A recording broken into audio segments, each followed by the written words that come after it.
Okay, I would like to paint this cat. Okay, I'm getting ready to draw, and wait a minute, what's that in my hand?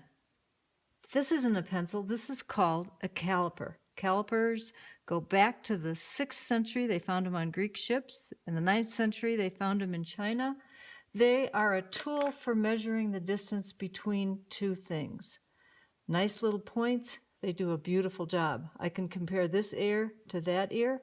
I can compare this eye to how many ears, right here, an eye fits, if I go right inside the eye, I can fit it right there, or I can go from the base, 1, look at that, it's 2. What about here? 1, 2, in that case.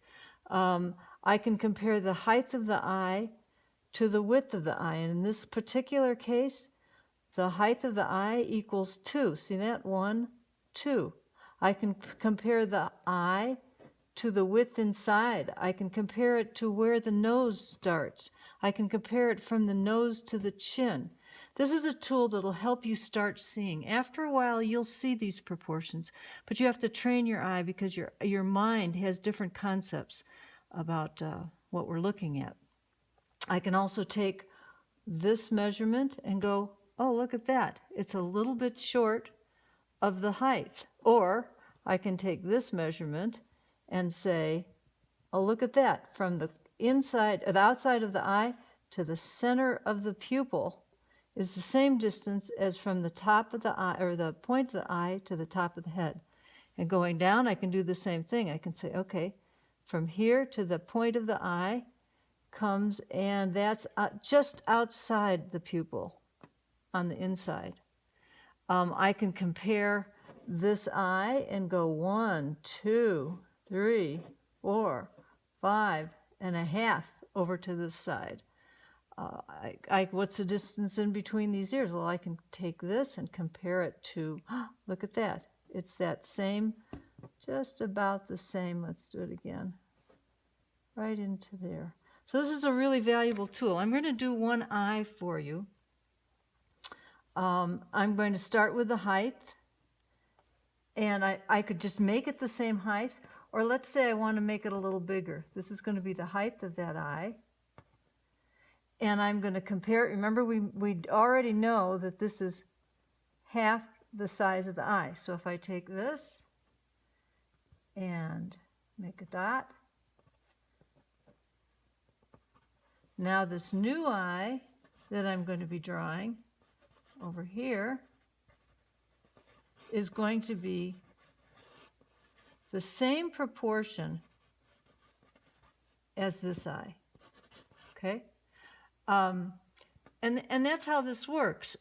But wait, I forgot to tell you about this other side. This other side, why is it like that? Well, because it's all about proportion. This particular caliper I have set to 1/3.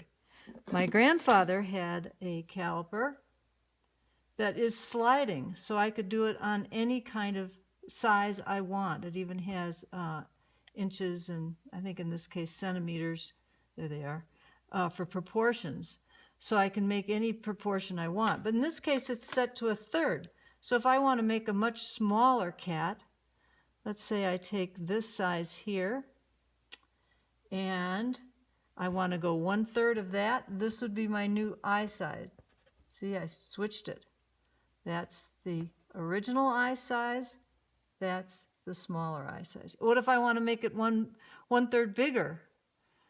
I can take this on the small size and use this size, and now I've got an eye that is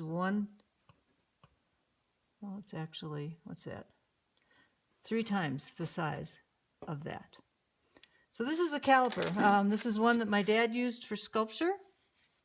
He made this out of 2 yardsticks. This is a regular caliper. We had compasses in school. These can be used, but they're a little slower because you have to twist them.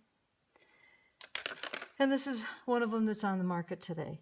So I hope this helped you understand how to measure and how to get your paintings accurate. All right. Have a good time calibrating.